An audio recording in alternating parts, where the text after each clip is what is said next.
Okay, we're recording.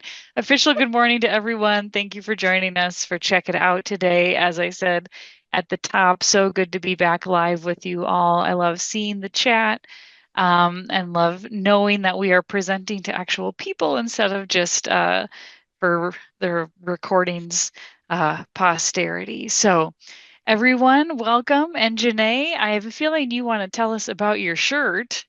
And then that you Ah, want to take us through what I imagine is a full check it out agenda. It usually is. it is. And good morning, everyone. And thank you, Sam, for that lead in. I hope you guys are doing wonderful. Welcome back. Welcome back to Check It Out. We have a full deck ahead, so let's get started. Sam, if you could go to the next slide, please, that'd be lovely. So, our table of contents, what do we have planned today? I have one story time standout for you today. I will cover some second and third grade chapter books, picture books, and board books. We'll also have some children and teen nonfiction, middle grade fiction, teen fiction, graphic novels, what I'm reading, and some announcements. And you want to stay tuned because, like I said, there's a lot to cover. So here we go. And for those of you that are new to Check It Out or just new to librarianship in general, I want to extend a warm welcome to you. My name is Janeé Jackson-Doering. I'm the Youth Services Consultant with the State Library of Iowa. There's my contact information there. You can reach me by phone or by email. I'd love to come visit your library. And a lot of people that have seen me, they know I bring the books. Hence why I see the shirt. There's not a picture of me, but there's a picture of the shirt. I went to go visit the borrowers group meeting. And during that meeting, I had said to Christy Allison from Algona Public Library and Sonia that the party's off the hook when I bring the books. And so Christy said, "Hey, would you like that in a shirt?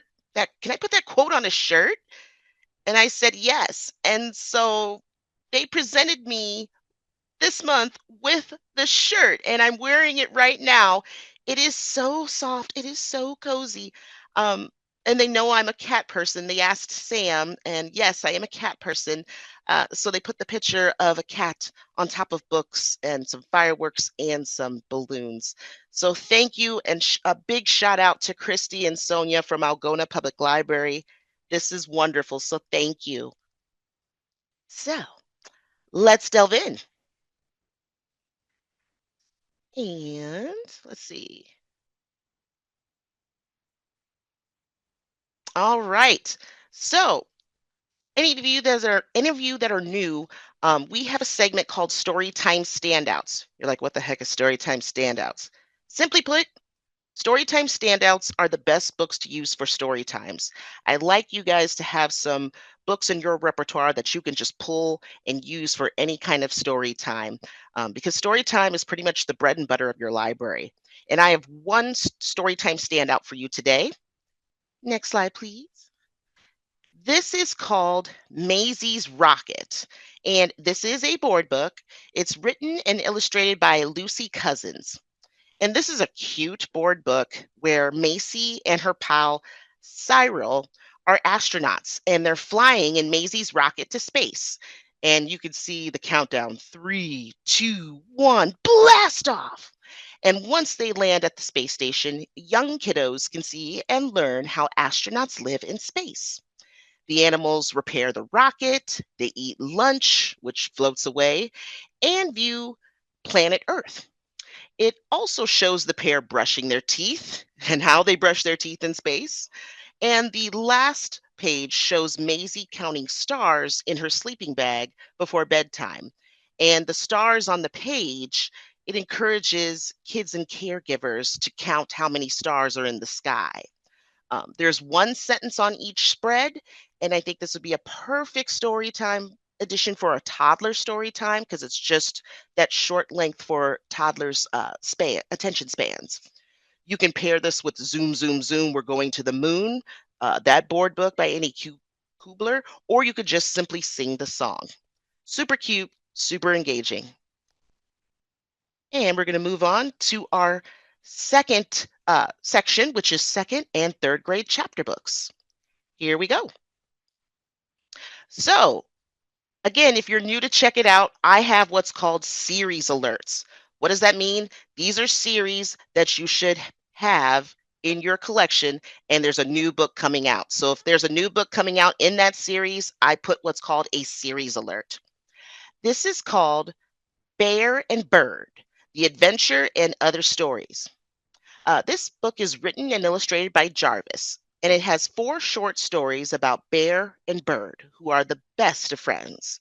They don't always understand each other, but both agree all they want is to make the other animal happy. So there's a story called The Nothing, where Bear takes care of sick Bird by arriving with a backpack of goodies to feel better. But Bird isn't feeling any better. There's also a story called The Mole, where Bird is jealous of the funny mole who tells hilarious jokes, and Bird thinks that the mole is stealing Bear away from her. So there's 4 stories in here. The illustrations are warm, they're colorful. The sentences are very simple, very basic, so that way second graders can read and feel confident in their reading. So definitely grab Bear and Bird, The Adventure, and Other Stories. Next slide, please.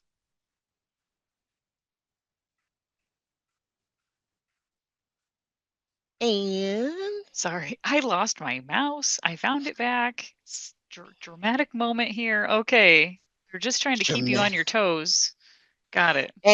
And you know what, guys? Sam is right. I'm keeping you guys on your toes because guess what? I've got more series alerts. Series alerts. The book to your left is called The Princess in Black. Princess is Black in Black is Back. Say that as a tongue twister. Back in Black. The Princess in Black and the Kitty Catastrophe, which is book 11 in the series that's written by Shannon Hale and Dean Hale. It's also illustrated by Luen Pham. In this installment of The Princess in Black, Princess Magnolia has a new visitor. The mean Duchess Wigtower has heard that pets are fun, but she's tired of this cat and she wants to get rid of it. So Duchess Wigtower puts the cat on Princess Magnolia's doorstep. She's figuring, hey, someone else has to deal with this cat catastrophe. So Princess Magnolia is thrilled when she sees this kitten, this beautiful white kitten on her doorstep. And she names the cat Plumpkins, or it should be called Hugmaster Floof.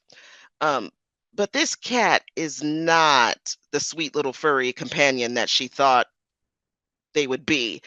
Princess Magnolia goes out of her castle to help save save the town, and each time she comes back from an adventure, she sees the cat wreak havoc. Wreak havoc. They're carving up the wallpaper, they're just making a mess. So Princess in Black has to figure out what she's going to do with her new feline companion. To your right is Oris and Timble, Lost and Found, Book 2. This is written by Kate DiCamillo and illustrated by Carmen Mock. I was at the ALSC Institute and the publisher, Candlewick, was there and they were promoting this book. This is a new release, so it's going to be released April 29th of next year. And the first book was super duper sweet. In the second book, Timble, the owl, doesn't appear to Oris the mouse. Usually Oris and Timble, they get together and they share stories with each other. But one day, Timble the owl doesn't appear, and Oris the mouse is kind of wondering what's going on. The owl's usually around to tell me stories. And basically, Oris is wondering if Timble has forgotten him and wondering if their friendship is over. This book has simple sentences, colorful illustrations, just like the first book. You definitely want to get these on your shelf for your second and third graders. Next slide, please. Now we're on to picture books and board books. Here we go. The first book on my list is called My Daddy is a Cowboy, written by Stephanie Seals and illustrated by C.G. Esperanza. This received a star review in School Library Journal. And this is about a young girl. She lives in Panama, so she's Panamanian American, and she wakes up with her father early in the wee hours before dawn to have some father-daughter time together. They travel to the ranch to see their horses, Power and Clover. And together, this and daughter share an early morning horseback ride around the streets in Panama. As they ride together, her father shares cowboy stories, and the girl feels a sense of pride and joy in having that quality one on one time with her dad, her cowboy. I really loved this book just because of the colors. The illustrations are vibrant and beautiful. I loved the Black girl joy, just Black families in a positive light, seeing them together, doing a fun activity together. It's These books are needed for kids. And I love the feeling that the young girl gets when she's on the horse. She's feeling confident and riding the horse and feeling happy. Um, Wonderful for one on one sharing, especially for fathers and daughters, promotes that father daughter bonding. You want to get My Daddy is a Cowboy. Next slide, please. The next book is called The Man Who Didn't Like Animals. How can you not like animals? This is written by Deborah Underwood and illustrated again by Llewellyn Pham, who was in The Princess in Black. This is the story about Old MacDonald. Before there was an Old MacDonald, there was the man who didn't like animals. He's a middle-aged man who loved his tidy home. And guess what? Old MacDonald at first didn't like animals. Then one day, a cat appeared. The man and the cat both liked napping and watching the rain and eating dinner precisely at 6. And the man thought, well, maybe this one animal could stay. So he makes an exception for the cat. Maybe this cat isn't so bad. But more cats come, then a dog or two, then a wealth of farm animals start to arrive in the man's apartment, and they're all determined to stay. But the neighbors, they start to complain. And what's the solution? He takes the animals to the farm and becomes Old MacDonald who had a farm.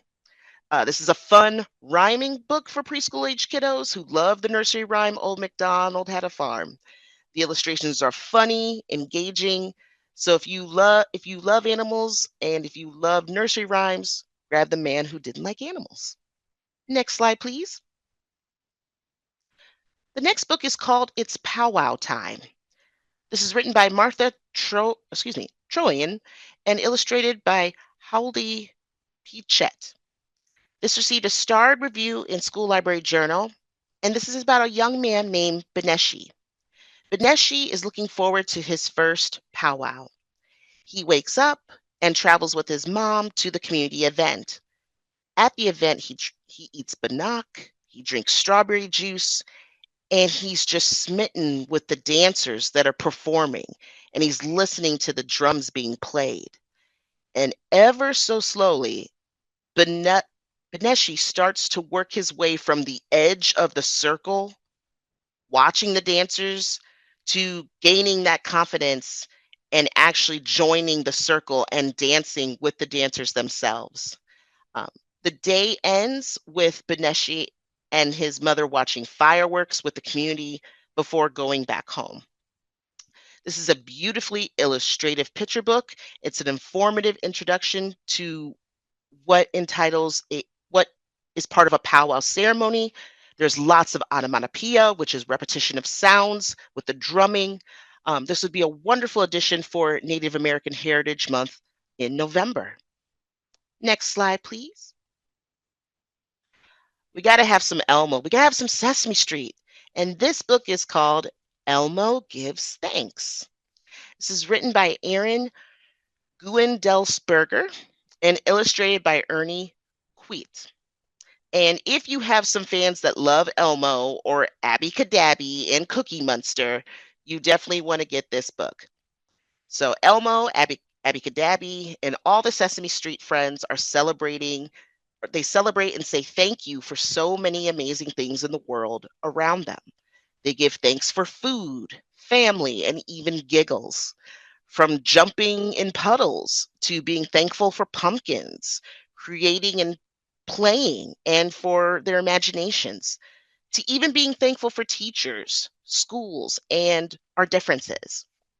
This is a nice introduction to gratitude and the concept of thankfulness for young readers. I put this picture below so you can see how each spread is laid out. It has one sentence on each page, perfect for a preschool, for a if you're going to do a Thanksgiving or a thankful story time, this would fit the bill. Next slide, please. Our next book is Mr. Santa. We have another Jarvis edition, Mr. Santa. It's written and illustrated by Jarvis. And this is a book about a young girl who really wants to see Santa.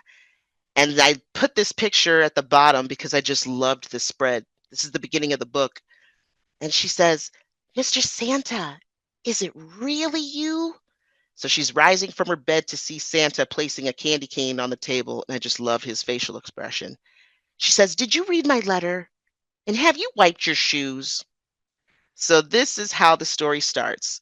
This young girl who has Mr. Santa's attention, she makes the most of it by asking him lots of questions that she's always wanted to know.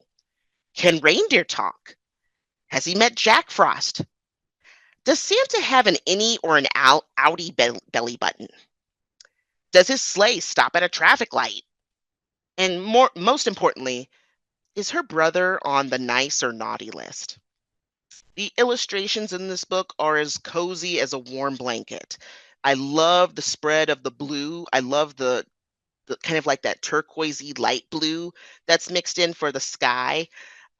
This would be a nice book for one-on-one sharing and a nice calming bedtime book before Christmas Day. Next slide, please. Our next book is a board book, and I tried to make the image as big as I can so you guys can see this.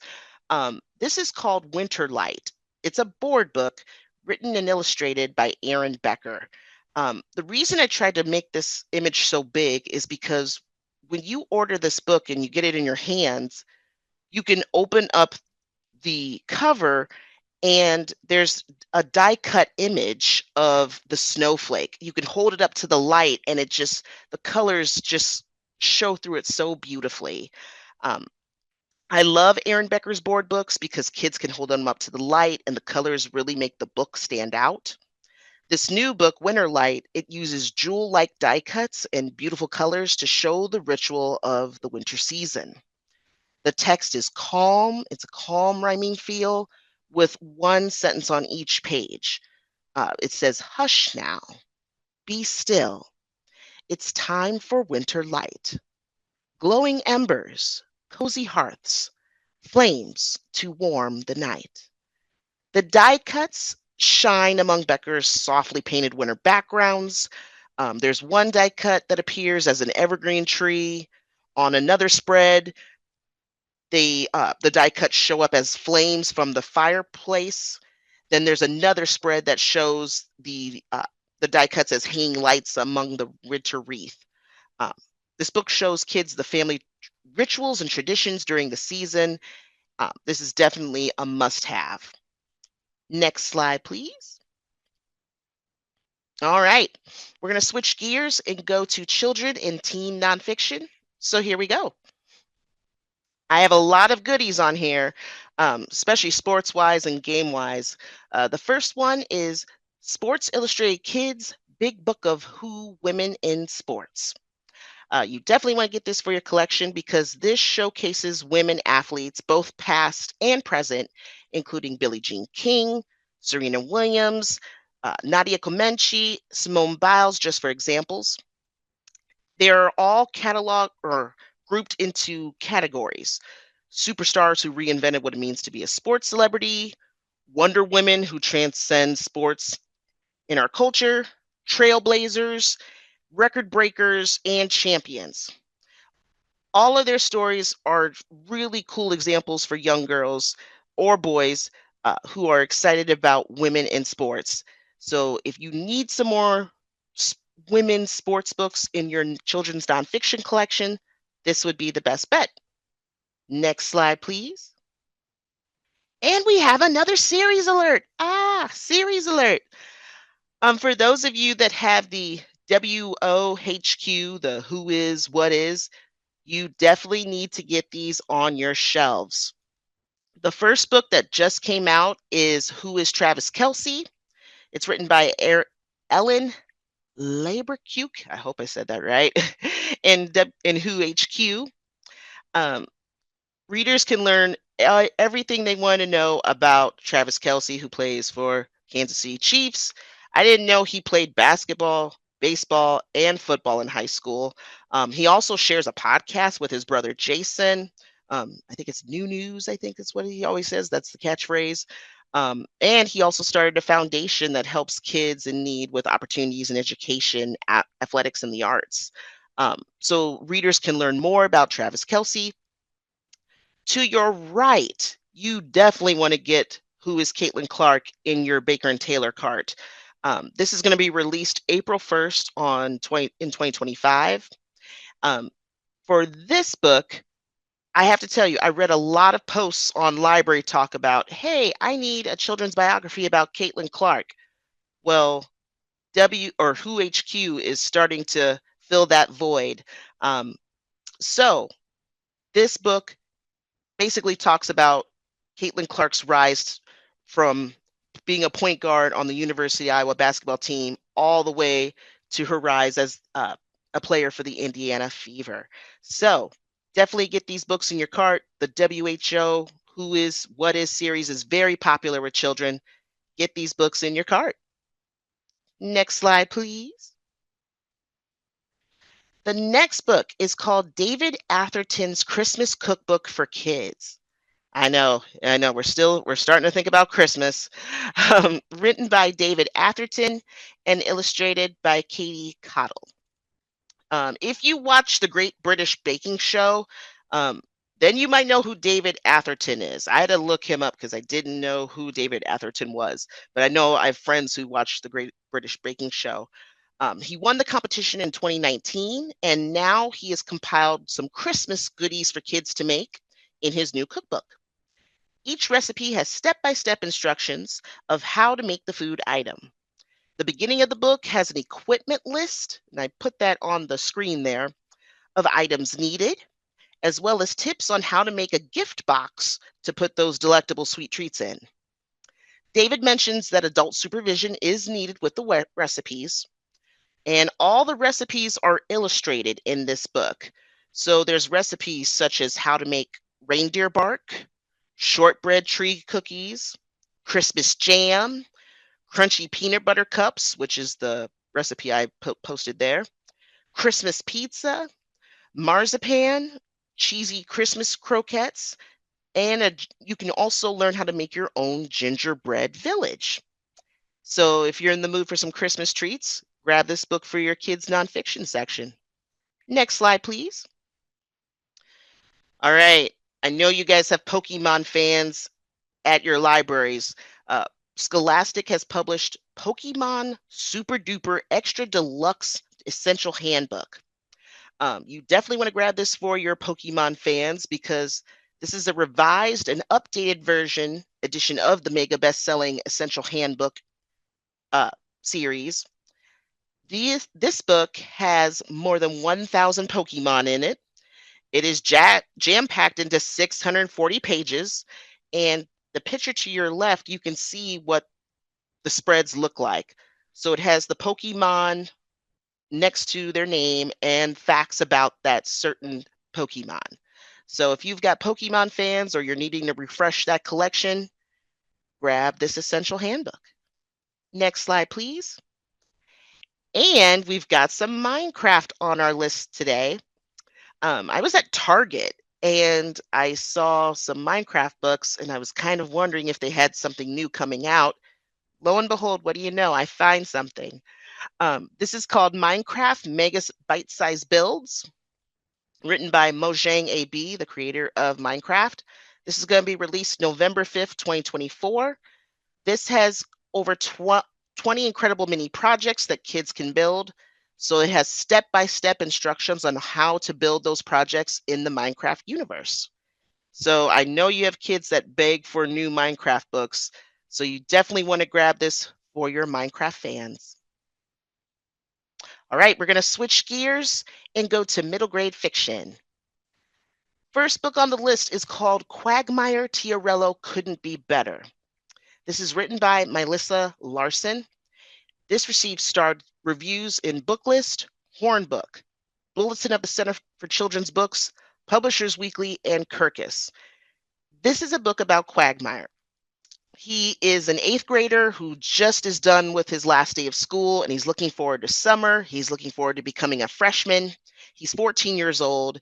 He's really snarky, and he is a mastermind on the soundboard. He loves the soundboard.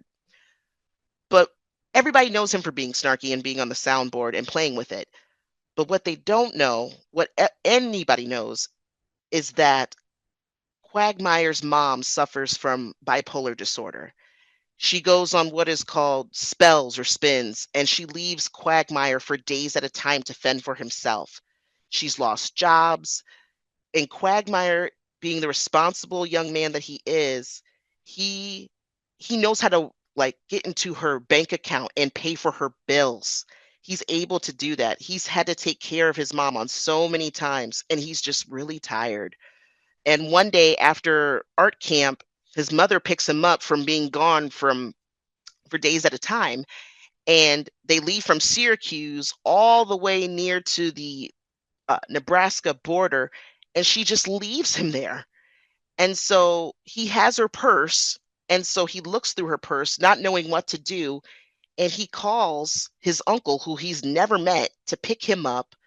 And so he's whisked away to Nebraska, where he learns about farm life. He learns about just learning to be a teen again and dealing with the emotions of anxiety and his mother's illness and coming to terms with it.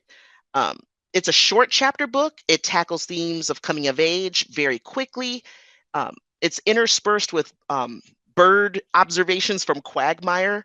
I would pair this with The 10th Mistake of Hank Hooperman. Both of them are great books that address parents with needs. Very, very well done. It was one of those books where you just felt for him, and he's so snarky. So definitely grab Quagmire Tiarello Couldn't Be Better. Next slide, please. Oh my God, we got another series alert. Series alert.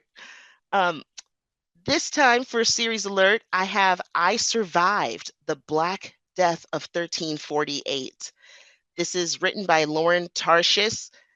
If you are not familiar with I Survived, make sure you grab these for your shelves.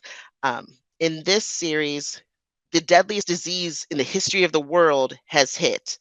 And Elsie, she dreams of becoming a brave warrior like her father, who is an archer fighting in England's war against France. But life isn't fair in 1348 Europe. Elsie, who's a peasant girl, she can't be an archer or a knight or anything exciting.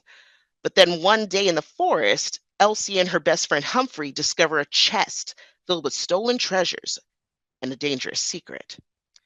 But Elsie has a chance to prove herself that she's brave as any other knight.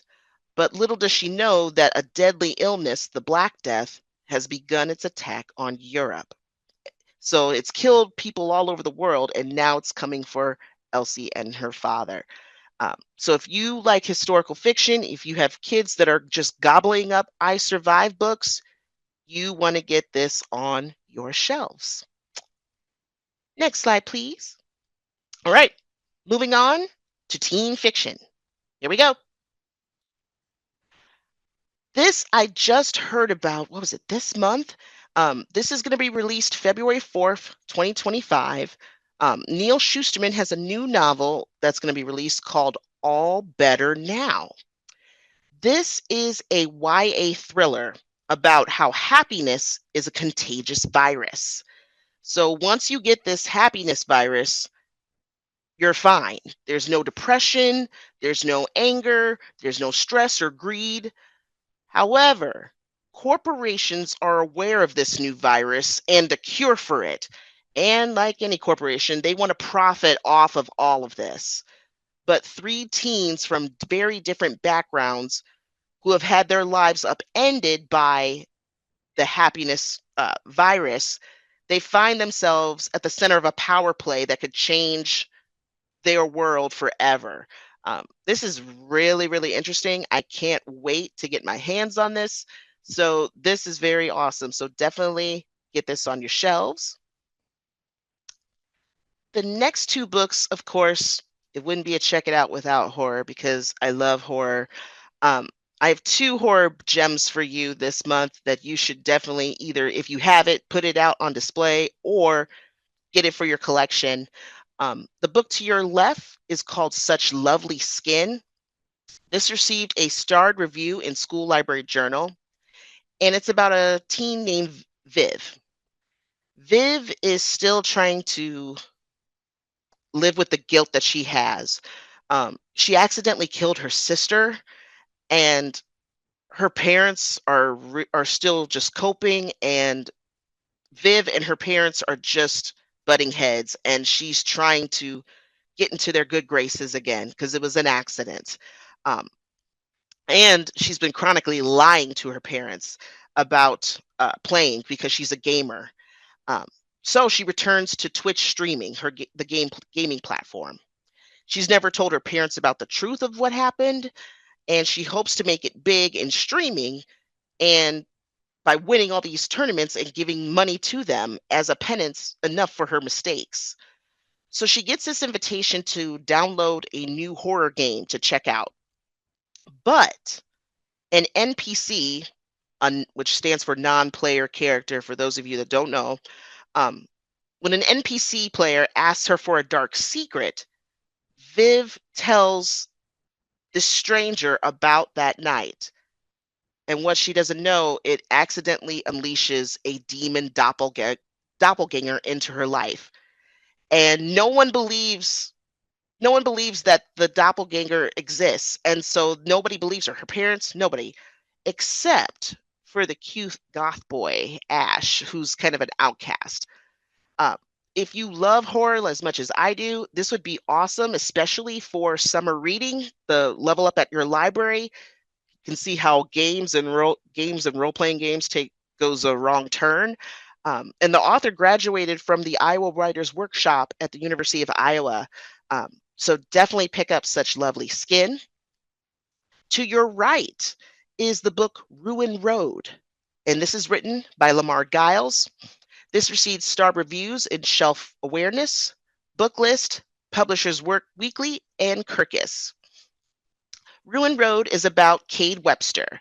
He's a high school football player, and he has goals. He wants to get a football scholarship. He wants to play in the NFL and get his family out of their Virginia neighborhood because it's just filled with gangs. He's a Black student at a mostly white prep school in Virginia, and he's been dealing with a lot. His team has dealt with canceled football games due to bomb threats. His dad is dying of lung cancer, and he deals with a racial encounter on a bus. But when Cade goes into a pawn shop, he sees a Super Bowl ring that he wants to buy. And so he buys it, but the clerk is a little weird and strange. But Cade doesn't care. He just wishes people would stop being afraid of him. And when he utters those words, things make a turn for the worst. And the clerk says the ring comes with a warning. When the strangeness begins, people come back. And suddenly people have started to lose their fear of everything, which leads Cade to Ruin Road, or what they call the road between realms. This book mixes horror fiction elements while tackling themes of racism, grief, and classism. So if you're looking for some new horror books to beef up your teen collection, grab these two for sure. All right, we're moving on to graphic novels. And the first one on my list is another series alert. Man, I got all these series alerts this month. Um, this is called The Last Kids on Earth, the graphic novel. This is written by Max Brallier and illustrated by Brian Churilla. This will be released November 5th of this year. So the chapter books, they have Jack Sullivan, who's 13, who has been battling the monster apocalypse ever since it hit his town, and he's living in his tree house because of it. And this teen is armed to the teeth. He's got catapults, a moat, and he's got an endless supply of video games and Oreos and Mountain Dew. Um, but Jack is not alone in trying to kill the monster apocalypse. Uh, and he's got hordes of zombies to stop as well. He has a team. He's got Quint, his dorky best friend. He's got Dirk, a middle school bully, his pet monster Rover, and he's got the fiercest girl that he knows, June. So if you have teens, or excuse me, kids that love monsters, zombies, this will be your best bet, just only in a graphic novel form. And our next book is called Bitsy and Boozle Tell a Story. This is written by Sarah Goder and Natalie Reese. This received a starred review in School Library Journal. And this is a unique fantasy story because it's about Bitsy. She's a one-eyed monster, and she comes from a family of writers. And Bitsy wants to tell a story. So she enlists the help of a grumpy old wizard who's sitting next to her, um, named Boozle, to tell a story. And it leads them into this life-changing adventure. Um, the cool thing about this book is that it teaches kids parts of a story. So it talks about rising action and falling action, what a climax is, what a montage is. And it's told in a very unique way using fantasy elements. Very engaging, very cute. The illustrations are very eye catching, and the text is big, as you can see on the cover. I really appreciated the big text, so that way I could read the words. Uh, but I just found it very engaging, and this would be great if you're leading a storytelling session for elementary kids, teaching them how to write stories. This would be a great book to use as an example. Um, if you're looking for something to pair it with, you could pair it with The Wizard of Gumlock by Adam Rex. That would be great for a fantasy, if you're looking for something similar to that fantasy realm and with wizards and with little wizards. Next slide, please. And and I love that cup of coffee. So, what I am reading. So, I have two books that I am reading right now, or one of them I'm going to grab actually. The first one to your left, you need to get this book. If you don't listen to anything else I'm telling you, please get the first book on your left. It is called Impossible Creatures. It's book one for middle grades. This is written by Catherine Rundle. This book has received a ton of starred reviews on Bookpage, Kirkus, Publishers Weekly. It's on Publisher Weekly's Best Books of 2024 list. It's on Barnes & Noble's Best Books of the Year. It's as a nominee. Starred reviews in School Library Journal and Book List. It's been on the New York Times bestseller list, and it's about these two kids, Mal and Christopher. Mal is a girl who can fly with a special coat, and she's being hunted by a murderer. Christopher has the ability to connect with animals ever since he was a kid, and his father hates it. Um, Christopher has been sent to his father's house in Scotland, and his grandfather tells him that he's the guardian of this realm. And both of these kids meet together, and they have to stop the murderer, and they have to stop their worlds from ending.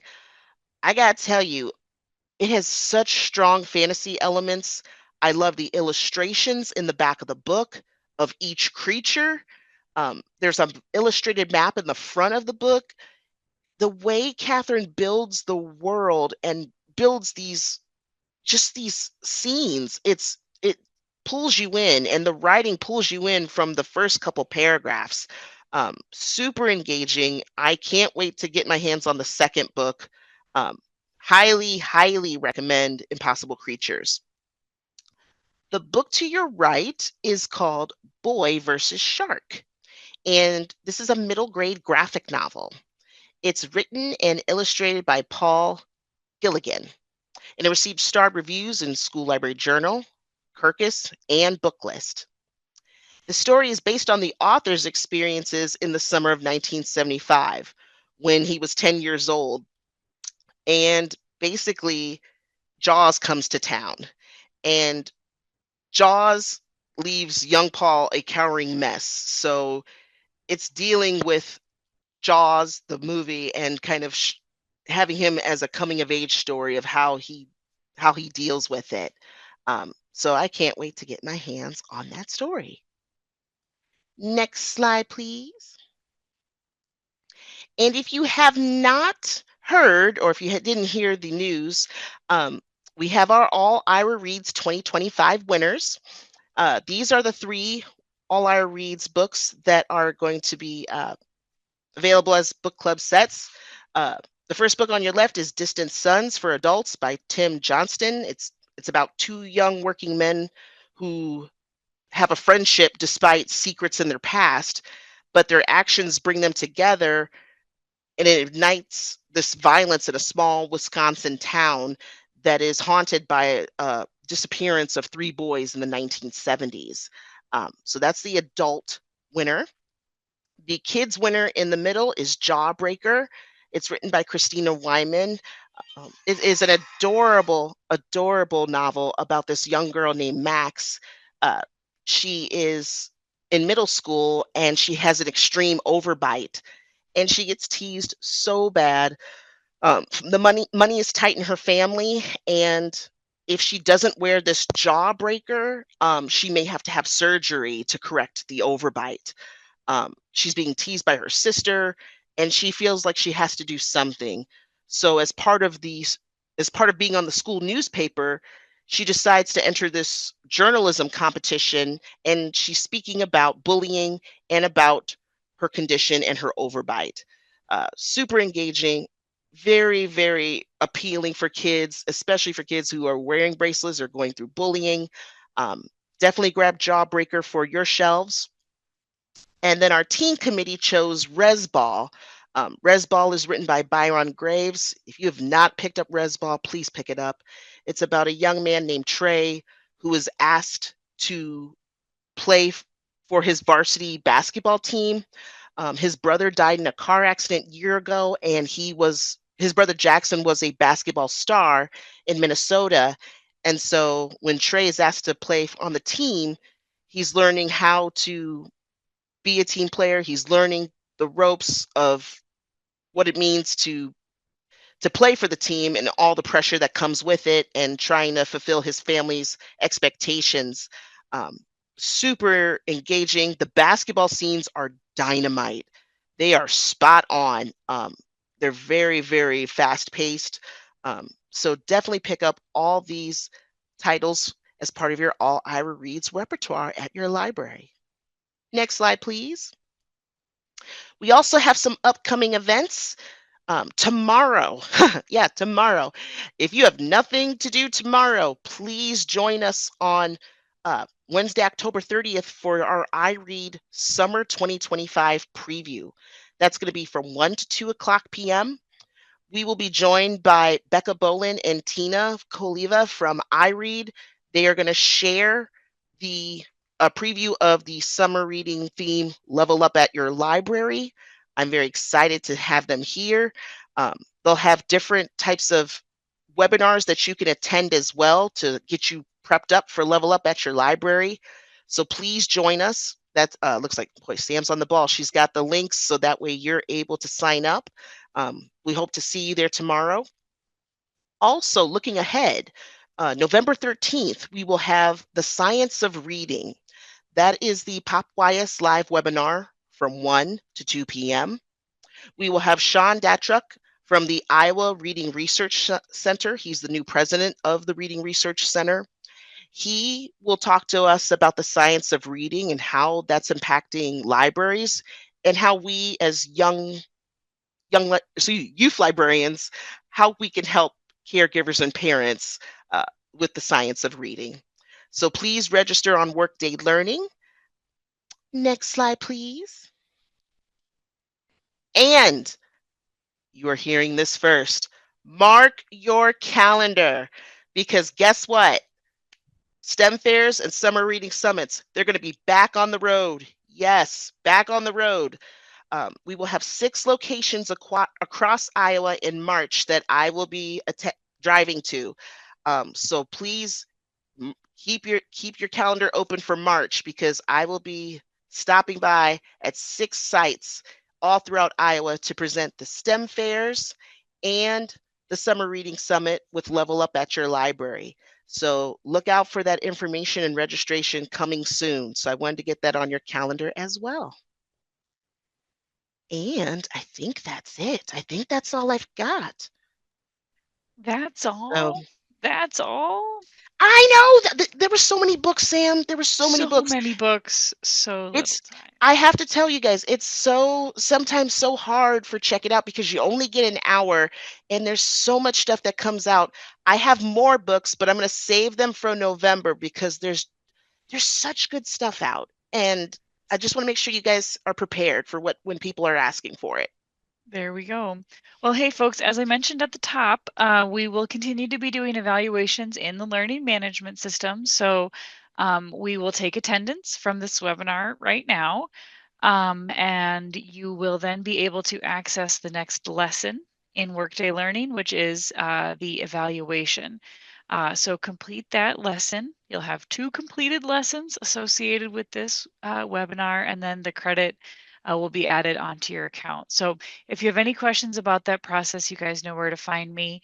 I'll put the email in chat because it's impossible to say out loud, but for the recording posterity, uh, LIBCONTED,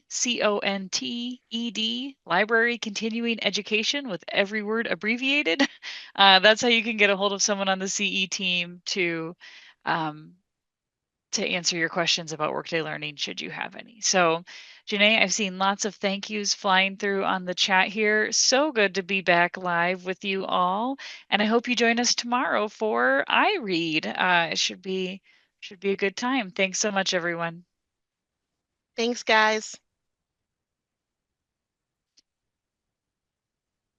Bye, Janeé. See you in a little Aw. bit. Thank